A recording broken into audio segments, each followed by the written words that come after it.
Nicole Butler Vegas, and I'm with John Stiles from WWDBTV at Days of the Dead at Plaza Hotel. This is the last day, so if you have time, but you're not going to see this till afterwards anyway, come on down. Next year. You lose probably if you're seeing this like a day later. I'm with John Swingo, that's a main producer, working on another project, but I met him on Clown Motel.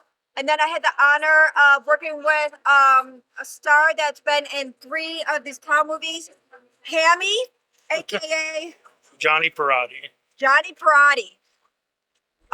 They have the first and second one, so you can catch up on. Hopefully, the third one can come out within the next year or so, because it does take a long time in production. I'm gonna take this off though, and let Johnny Parati, Hammy, and you'll see why he's called Hammy if you watch these movies. You might not eat ham again though. Yeah, we should have some ham. Like, so can you share a little bit about your acting career, how you got started? How did you come up with this character role? There's a lot of questions in there. So honestly, I had a paranormal show that I was doing, and Joe Kelly, who created the Clown Motel, he actually reached out to me during that to speak at one of his film festivals. I did a little thing on the paranormal with him for a couple years, and we became friends. And I first filmed as one of the military for 2 seconds in the first movie. And then a couple days later, he called me and he's like, "We're cutting that scene out, and I want you to become Hammy." He's like, "I like your personality, and I think you'll be perfect for that role." And then Nicholas Vincent, who was one of the makeup artists in the first one, he actually created the makeup and kind of the whole style of what Hammy was. This is different for the third one. The first 2 didn't have this. This is made just for the third movie. And what are these poor souls? Who are they? Do you know? It's kind of something I thought up. The first guy that in the first movie, the guy in the wheelchair that I do some terrible things to, he's probably one of them. And there's some interesting kills in the first few. So Yours and Vicky's stuck out in the first and second. You guys are great. You brought the film. I know Kevin. That's my husband. Is a fan. John, what do you think of working with Hammy here? Well, I met him. It was it's a little bit of a funny story. I thought he was somebody else's son, and that ended up being like a running joke throughout the filming of part 3. But we both live around the Vegas area, and we've become really good friends outside of the movie world also. And he's taught me a lot with some of his experiences, and just to have a lot of fun working with him and people watching an events like this and doing stuff. But he makes the movie. There's one scene in part 2 I'm not going to tell you, but you will laugh your ass off. So is there other projects that you want to bring to light that you've done or will be doing? And also, I really like these cute snout noses. And you said you can get them on your page.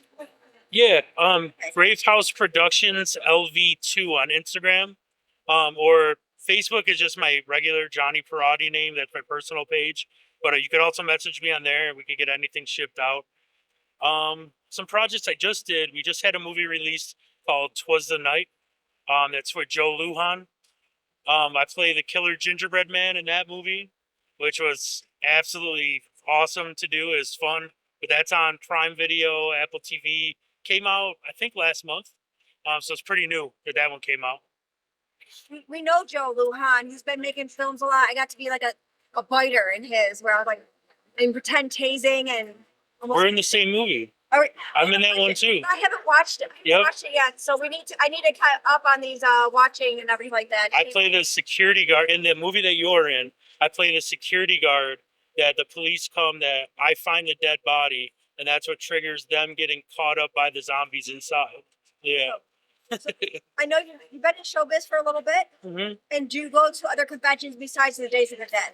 I did a lot of conventions when we first did Clown Motel, and I did a lot of meet and greets at haunted attractions all over the country. Yeah, so that was the most fun for me, because people are going to like a haunted hayride or a haunted house, and then they meet me, meet and greet, photo ops, sell pictures, pig noses. So that was fun for a while. You know what? I can see the whole video now, and I love haunted houses.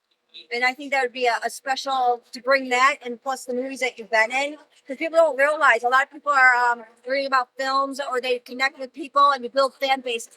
Yep. That's pretty cool. Do you have any questions, John? No, not really. Just enjoying my time here with you two. But we all three were in Clown Motel 3 and had a great time filming it. And we all had completely different roles in that movie also. So it'll be great when it comes out. Well, all rooting because in independent filmmaking, it's really hard. It's not just one person. It's a team as a whole. And so some areas, sometimes people fall back on, other people have to step up in. So we want our films that we're in to come to light of day. Right. We want to be differentiation. So we're like, I'm putting it out there, please. And then there's just one more thing. So this, I don't know if you guys could see it. So this is a memorial tattoo that I got. That's Bob Oliver, who was in Clown Motel 1 and 2. Fortunately, he passed away after we filmed 2. He passed away from cancer, but he was a huge part of this movie, a huge funder and backer on it, and he played Crank the Clown. But I got that right after he passed away. Right, nice. That's special to give a shout out. And when people touch our lives, they live on now because now it's documented forever. Yep. And sorry for his loss, but cancer. See that? That's where I'm at with that stuff.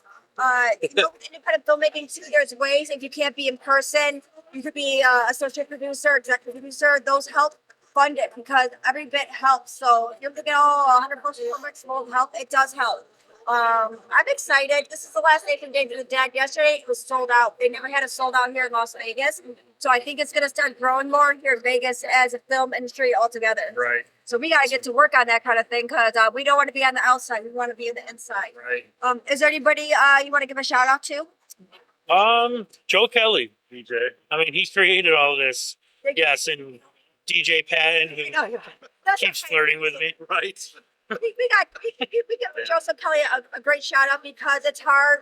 Sometimes he's a man of one, and we do really need to realize that there's so many people that a lot of moving parts, and sometimes it falls short. I had things with my AD before. Everybody has something. So Joseph Kelly's a great guy. He lives in Florida now, and he did come up with this. And he also has, I think, Clowny. Yes, Clowny. I'm in that also.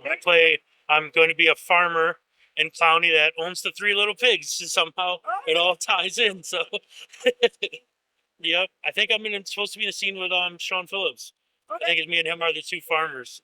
I also want to shout out Mary Kate and Lucas and her husband. They are absolutely amazing. That's her. Put a donut in my mouth from Perfect. She says it's a donut. Yes, I love clowns. Awesome. And it was a Clown Motel representing. Right. But Yes. really pulled together. There's a beautiful display here, which maybe we'll set up here and also do stuff where people can come up and talk there. Is that too hard? Is it too hard? We'll figure that out afterwards. But what do you have to say? No, I actually I here. so, oh, no, I love you. Right here. No. Okay. I want you to share what you have to share and reiterate everything. Yours turned out good. I did share it. John put it together today. So Perfect. Thank you. I just maybe like a quick wrap up of this was my first horror convention, my first time doing a booth. My crew, Nicole, everyone, John, are fantastic. And it made this experience so fulfilling, and like my creative meter is like way off the charts. Like I'm so happy with how it all turned out. Jump in and do it. You know, if you're not sure, do it. And the interaction with the fans has been phenomenal. I have this bracelet, Clown Life. So walking to the bathroom and this girl stops me and she's like, I've made these. Can I give this to you? And I'm like, I will wear it forever. Like all of them, it's so fulfilling. So, I mean, I could ramble on for like an hour about how, I mean, the gorgeous cosplay girls too. Like I've pulled so many onto the clown couch and I'm like, I love you. So do it. Whatever you're passionate about, that's the moral here. Do it and collaborate. Because really all of us working together makes something so sparkly and magical. And when we're competing, it's just ugly. So just come together when we're, collaborating together. You win, I win. It's glorious. So that's my wrap up. Yes? Oh, and our trailers on YouTube. Yes, and there's Clown Motel stuff I gotta say too. Yes, and stay tuned.